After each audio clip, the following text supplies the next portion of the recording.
ఒక చిన్న పచ్చని గ్రామంలో రవి అనే సాధారణ బాలుడు ఉండేవాడు.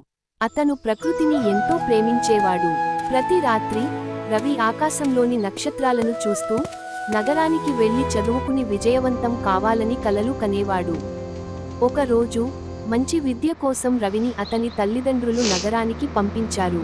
ఆశలతో పాటు కన్నీళ్లతో రవి తన గ్రామానికి వీడ్కోలు చెప్పాడు. నగరానికి చేరుకున్నప్పుడు ఎత్తైన భవనాలు, బిజీ రోడ్లు, ప్రకాశవంతమైన లైట్లు చూసి రవి ఆశ్చర్యపోయాడు. కానీ నగర జీవితం అంత సులభం కాదు. చదువు కష్టంగా అనిపించింది. అతను ఒంటరిగా కూడా భావించాడు. కొంతకాలానికి రవి మంచి స్నేహితులను సంపాదించాడు. వారు అతనికి సహాయం చేసి ముందుకు తీసుకెళ్లారు. రవి రాత్రింబవళ్లు కష్టపడి చదివాడు. తన గ్రామ విలువలను ఎప్పుడూ మరచిపోలేదు. చాలా సంవత్సరాల కష్టానికి ఫలితంగా రవి నగరంలో విజయవంతమైన ఇంజనీర్ అయ్యాడు.